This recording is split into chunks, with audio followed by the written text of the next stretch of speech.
Hi guys, welcome back to another video. Today we're checking out the story of Sukutte. This is the same developer of Kemitan, a game we also discussed on the channel. I'll link those videos below if you'd like to check them out.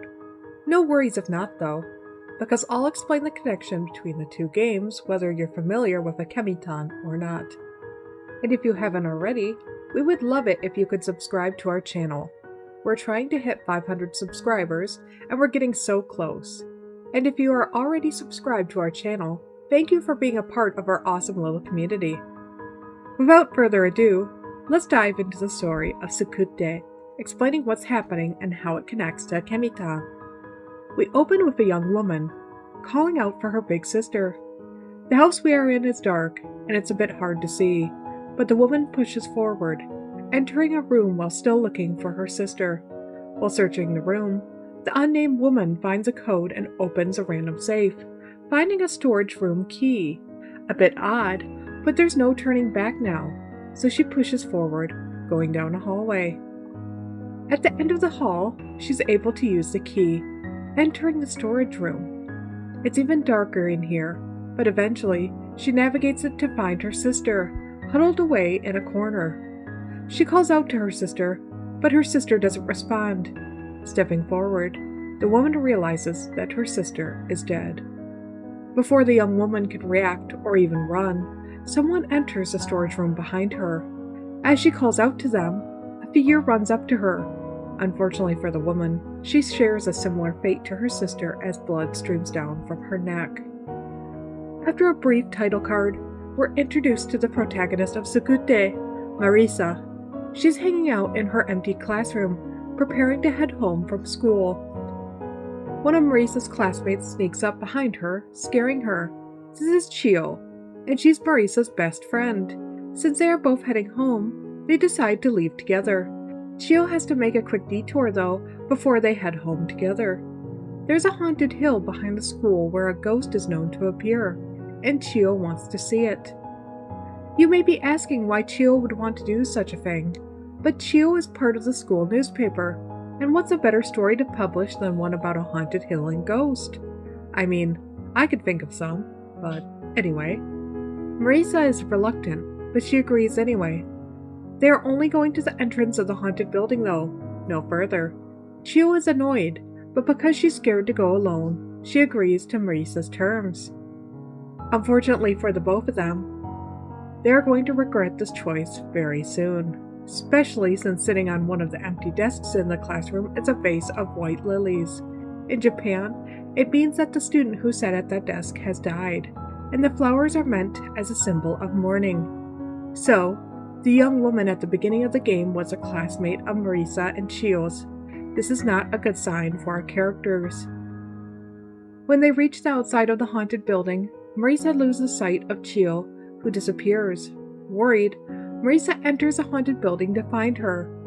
This feels awfully similar to the beginning, when the young woman was looking for her sister. Let's hope Marissa and Chio have a better ending. Marissa looks all over the large building, entering room after room and collecting a few objects as she looks for her friend.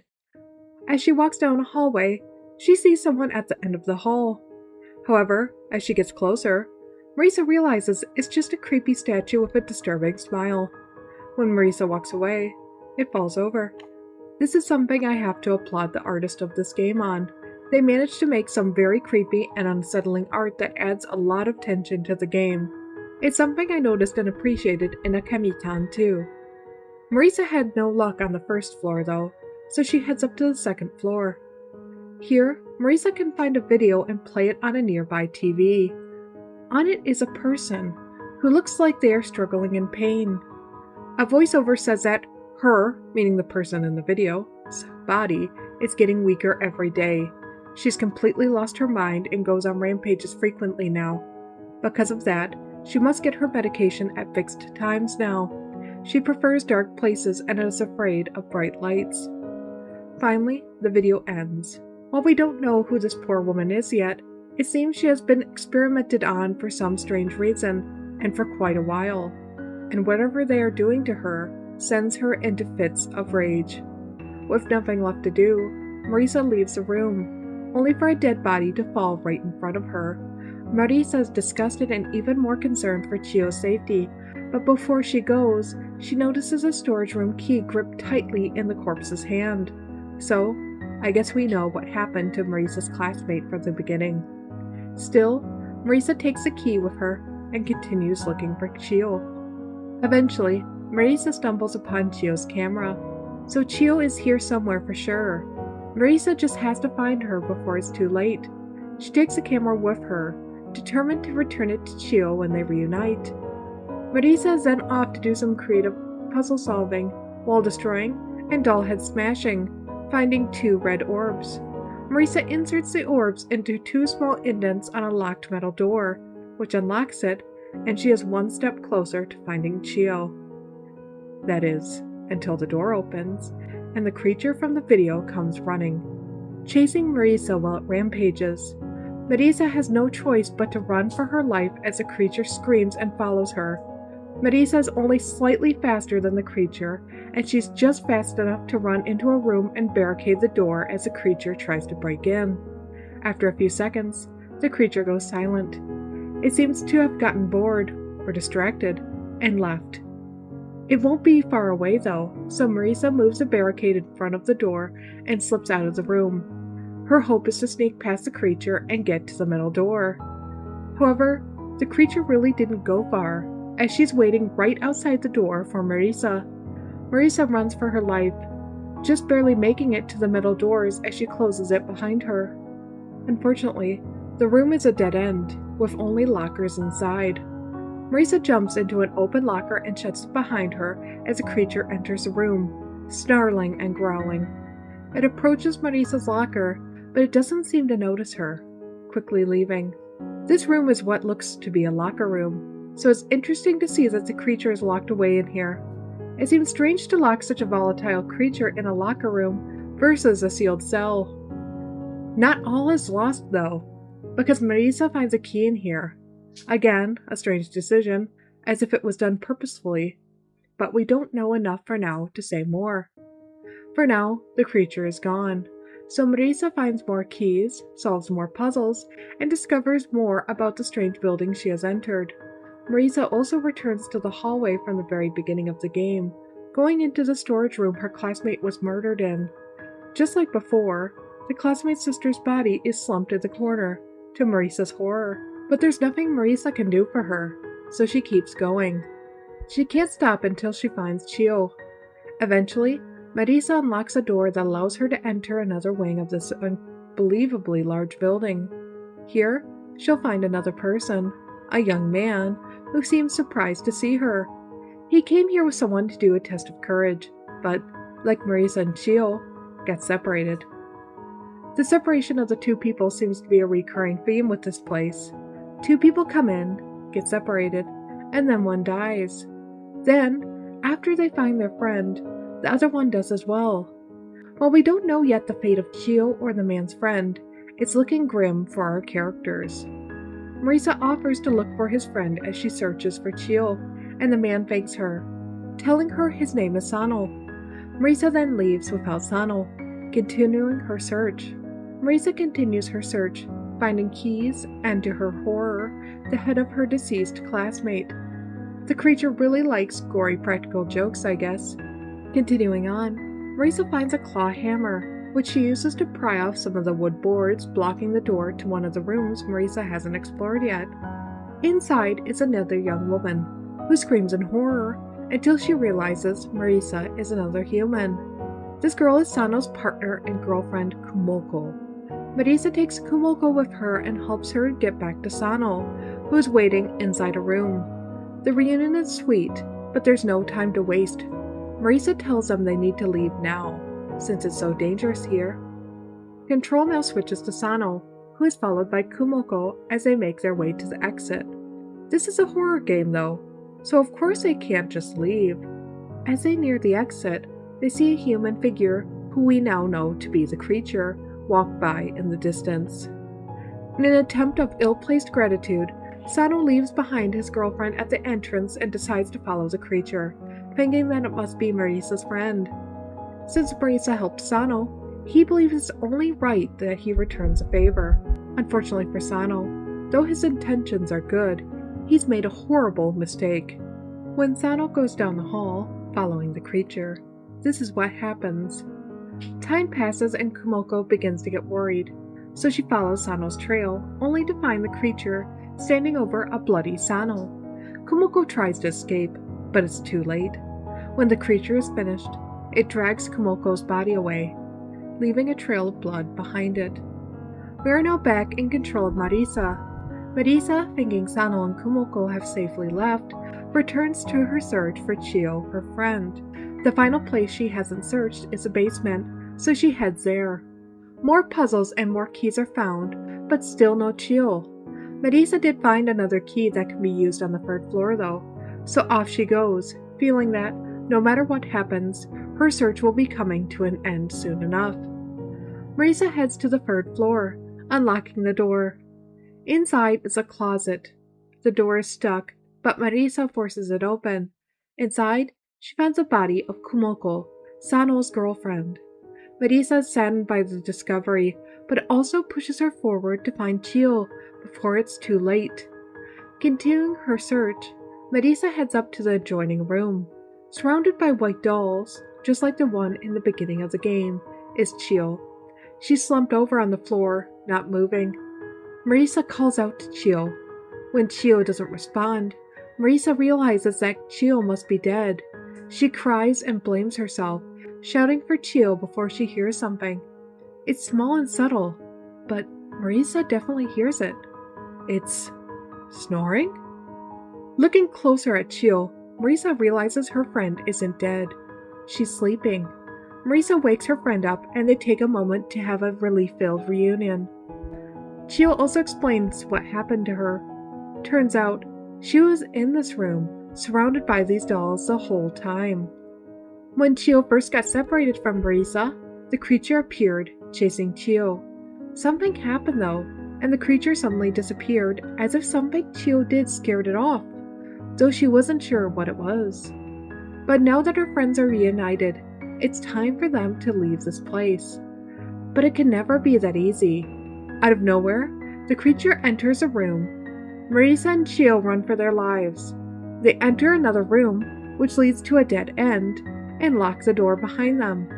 As the creature beats on the door, getting close to breaking it down, Marissa steps in front of Chio.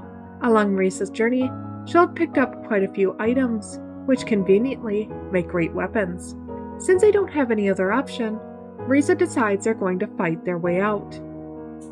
But perhaps Marissa's strongest weapon is the one you'd least expect: Chio's camera.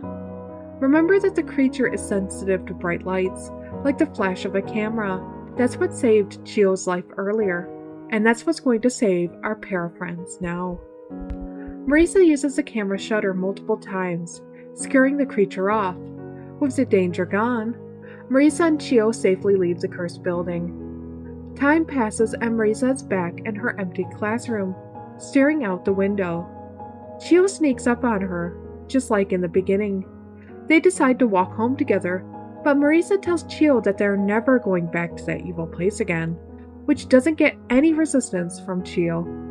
I guess Chio learned her lesson about trying to get a good story. That's the end of the story from Marissa and Chio. But we're not quite done here. If we return to the game, we'll have the option to check out some bonus content. Doing so, we open to a cutscene of Marissa and Chio fleeing the haunted building, only for a man to appear once they're gone. The man is Yokoyama, and he seems frustrated that the two girls escaped, entering a locked room and moving over a piece of furniture to access an underground lab. Inside, standing over a machine, is an older man in a lab coat. This is Professor Nakada. Nakada and Yokoyama discuss how the girls escaped. Yokoyama is concerned, but the professor isn't bothered. He collected all the data he needed from the girls, and they will be leaving this place themselves soon enough, so let the girls escape. The data he collected will be used to perfect the creature, making it, in the professor's words, the strongest biological weapon. So the creature running loose in this building has been purposely freed, and the innocent people who have entered were unknowing test subjects as these weirdos tried to perfect making a person into a bioweapon. Suddenly, a man in a suit named Chinko appears, complaining about how he's invested so much into this project, so it better not fail. Unfortunately, the humor in Chinko's name got lost in translation, but Chinko's name is equivalent to Dick or Wiener in English, so it's safe to say that Chinko isn't a very nice person. Everyone wants to leave before the cops show up, but first, the creature must be collected, so Yokoyama heads upstairs where the creature is hiding. Finally, we get a name for this creature. Her name is Shigimi. Now, if you've recently played Kemitan or watched our videos, this name probably sounds familiar, and it should, because it is the girl that was missing in a Kemitan. She's only mentioned in a photo, but this girl was a friend of Shimoko, the main character in the Kemitan, and was missing for 3 years by the beginning of that game. Now, of course we don't know when a Kemitan took place compared to this game, but at least it means that these games occur in the same universe. So, these people travel around, doing these awful experiments to collect people to experiment on and to create potential bioweapons. Yeah, I'd argue Chinko's earned their name. Yokoyama moves closer to collect Shigemi, but he seems to be scared of her, even though he says she is trained not to harm him, the professor, or Chinko. Chinko follows behind, getting annoyed at Yokoyama's fear, and pushes him out of the way, beating Shigemi until she can be wrangled, knowing that she can't fight back against him. As a trio of terribleness drives away, they discuss their next plans. They were impressed by Marissa's speed and power. No one else has been able to fight off Shigemi like she was able to. They want to eventually collect her next, making her another test subject. So this is also what they did to Shigemi. They must have noticed something about her and kidnapped her. Hopefully, they won't succeed again. Suddenly, we switch control to Shigemi, who tries to remember who she is. Strangely, she's back to her human appearance, looking just like the girl in the photo from a Kemitan. She's confused, wondering where she is and what she's doing there. Instead of being at home, she's trapped in a cell. All she knows for sure is that she must escape. Some light puzzle solving gets Shigemi out of her cell, and she's free to explore the small area. Entering another room full of beds, she finds a man with his face to the wall. He mumbles, asking where Kumoko went. Exiting the room, a person who looks strangely like Chio runs away. Shigemi, of course, follows. Shigemi remembers seeing her before, but can't remember where. Suddenly, a creature flashes on the screen, and Shigemi is back in her jail cell on the bed. Leaving the cell again, Shigemi returns to Sano, and this time, he will turn to face her, revealing that both of his eyes have been gouged out. That is why he asks where Kumoko is, because he can't see, and he is unable to find her. Sano will now aimlessly wander the room, searching for his dead girlfriend.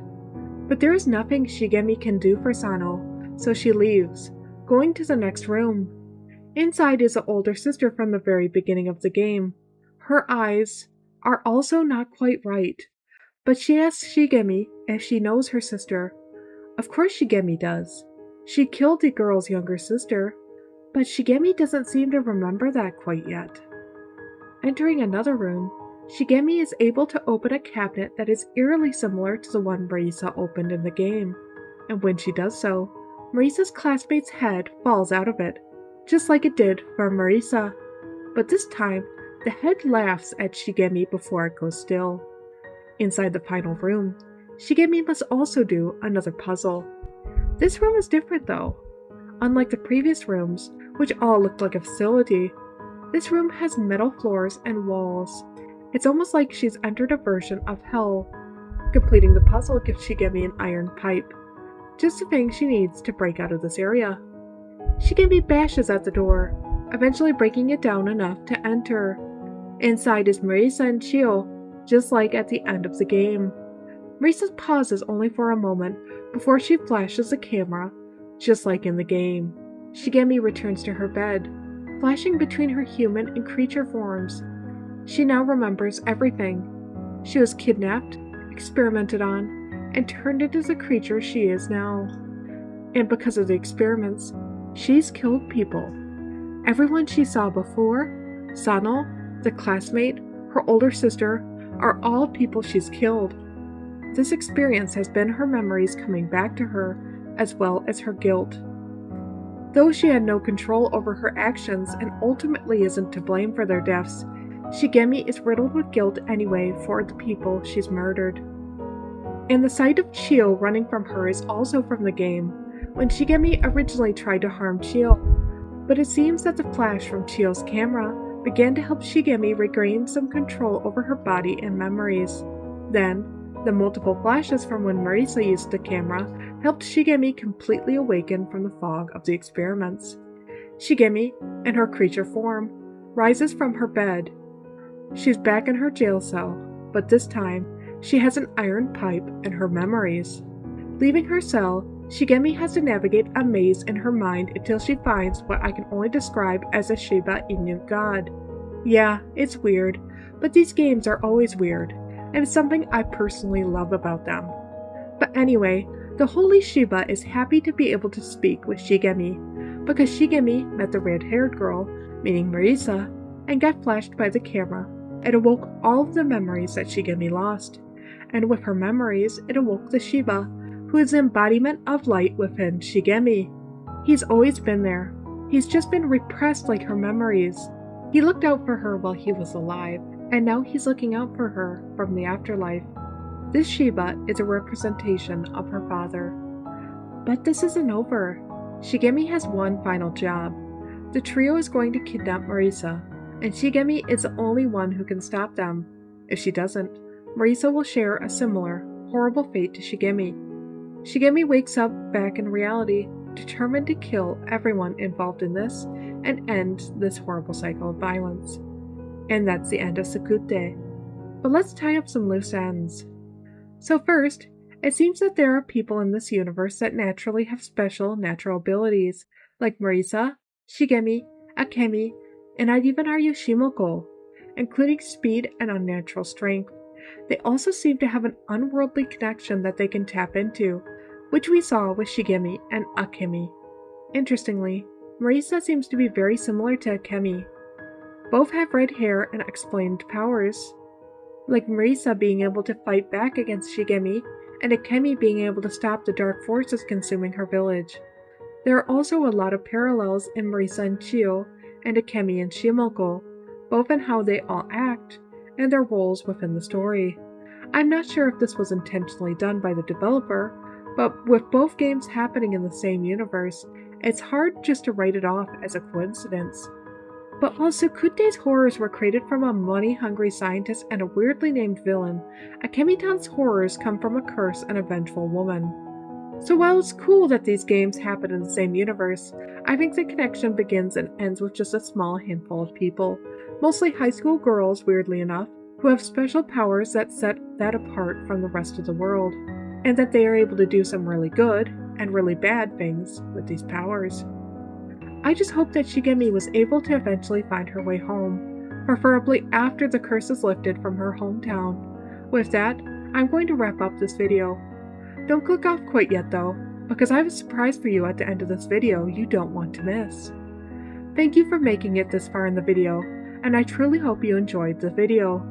Links for both games and our videos on them will be in the description if you'd like to try them out yourself, which I highly recommend. They are pretty fun. Anyway, that's all I have for today. Thanks for watching. Until next time, take care.